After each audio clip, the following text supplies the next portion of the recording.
Did you know there's a massive stereotype that us Brits are obsessed with sarcasm? Everyone says it about us, and you've probably even been taught that at school. But is it actually true? And more importantly, as a non-native speaker, how easy is it to actually get the hang of sarcasm in British English? Let's start by saying, yes, we absolutely love it.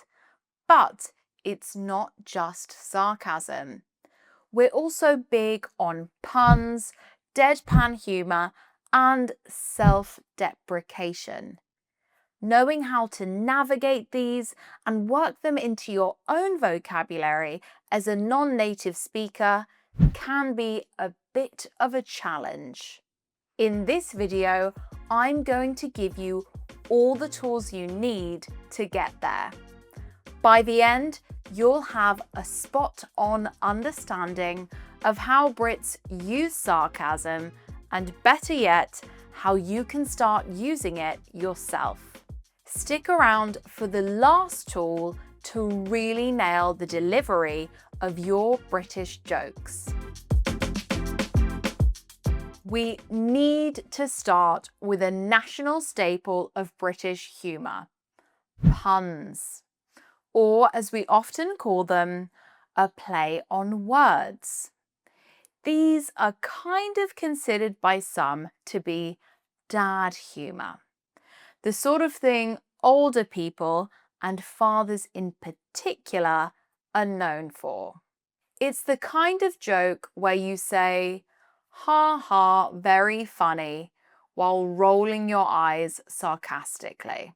So, how does a pun actually work? Well, it usually plays on words that sound the same but have different meanings, or it twists the meaning of a word to make it funny.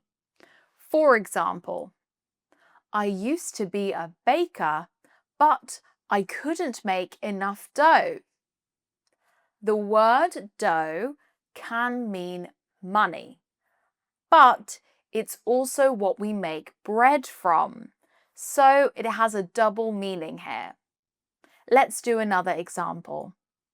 I'm reading a book on anti-gravity. It's impossible to put down. The joke here is that we often say we can't put a book down in a figurative way because it's so interesting. But then there's the added literal meaning that you can't put the book down because of anti-gravity. You can see why these jokes aren't exactly everyone's cup of tea. But personally, I'm an easy laugh, so they sometimes give me a little giggle. Now, as I said before, puns are so inherent to British culture that even the newspapers, in the most serious of situations, find it appropriate to use a pun. Just to give you an example, our previous Prime Minister gave a very important speech announcing a general election in the rain. Let me ask you, what do you think the newspaper headline was the next day? They didn't comment on the contents of the speech. Instead, they ran the headline, "Drowning Street." Things like this really go to show that British people never take things too seriously. It's your turn to give it a go. I want to see you try and write a pun in the comments for me. Now, moving on from the silliness of puns, we have to talk about the backbone of British comedy, sarcasm. To really understand sarcasm, you have to look at how it actually works. At its heart, sarcasm is saying the opposite of what you mean, but in a way that makes the truth obvious. It's a form of verbal irony. When we use it, we aren't trying to lie or trick you. We're using the wrong words to highlight how ridiculous a situation is. It's like a secret code where the listener is expected to ignore the literal meaning and understand the intended one instead. I know it sounds strange, but we'll go through some examples in a bit. But first, let's talk about when we use it. In British culture, sarcasm isn't reserved for special occasions. It's like our default setting in almost every social interaction. We use it to bond with friends, to complain about the weather, or even to deal with a bit of bad luck. That's my personal favourite. It's a great way of making light of a situation that's not going to plan. Sarcasm is incredibly reactionary. We hear something or see something, and our immediate reflex is to make a joke of it. Let's go through some examples, and I will give you the building blocks to make your very own sarcastic jokes. First up, let's imagine you're watching someone struggle to put together a flat pack chair from IKEA. You might chime in with, "It's not exactly rocket science, is it?" Now, obviously, putting a chair together isn't NASA-level physics, but by saying what it isn't, we're cheekily pointing out that it should be easy.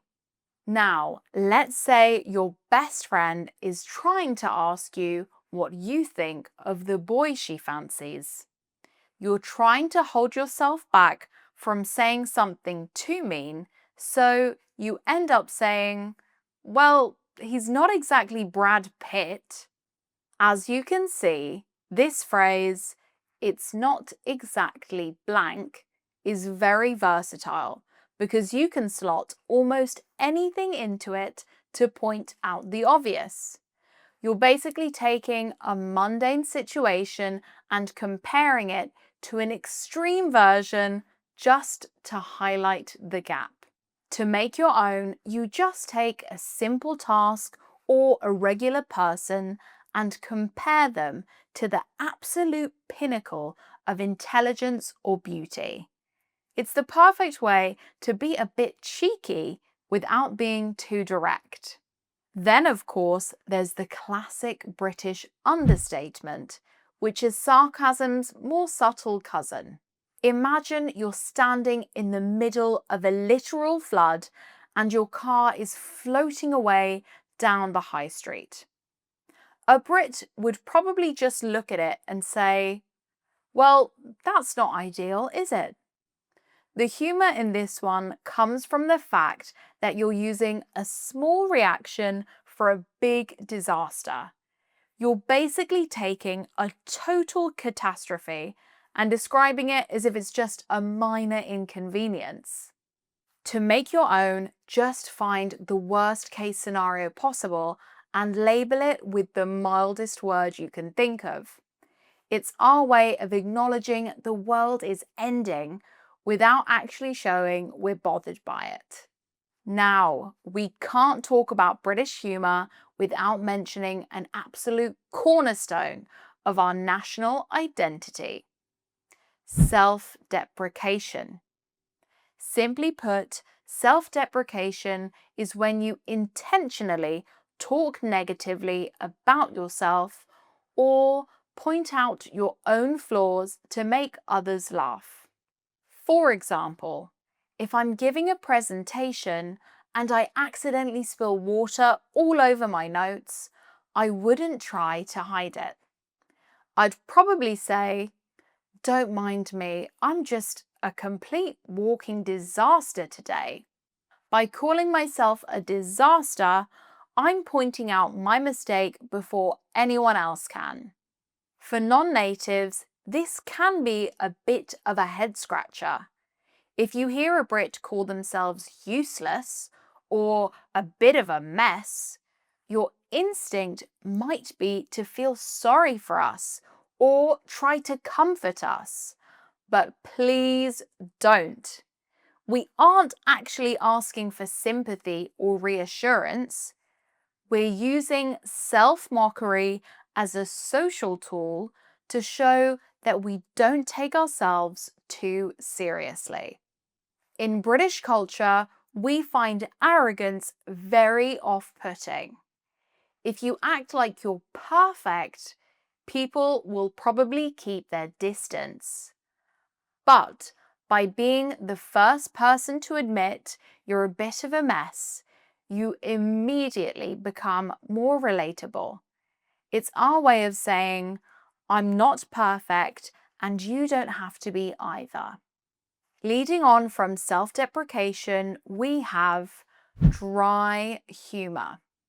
This is also known as deadpan, and it's essentially the art of saying something absolutely ridiculous while keeping a completely straight face, as if you're reading out a grocery list or the weather forecast for Slough. It's great when teamed up with a sarcastic phrase because it really amps up the hilarity of it all. The delivery itself is part of what makes it so funny. The goal is to show zero emotion. No smile, no twinkle in the eye, and definitely no, haha, just kidding, at the end. You just deliver the line and let it hang in the air like a bad smell. For me, it's a nightmare because, as I've already admitted, I'm an easy laugh. I'm the person who ruins the joke by giggling before I've even reached the punchline. But to do dry humour properly, you have to be stone cold. The beauty of it is that the more miserable or awkward the situation, the more funny it becomes. Imagine you're delayed 3 hours by a motorway traffic jam and you're stuck in a tunnel. Someone turns to you with a straight face and says, "Well, at least we have wonderful views." In some places, people would think you're having some kind of mental breakdown, but here in the UK, we would be cracking up laughing. And there you have it, all you need to get people cracking up in no time. If you'd like to receive practical tips and real-life English expressions delivered straight to your inbox, don't forget to subscribe to my free newsletter. The link is in the description. If you enjoyed this video, please give it a like and subscribe.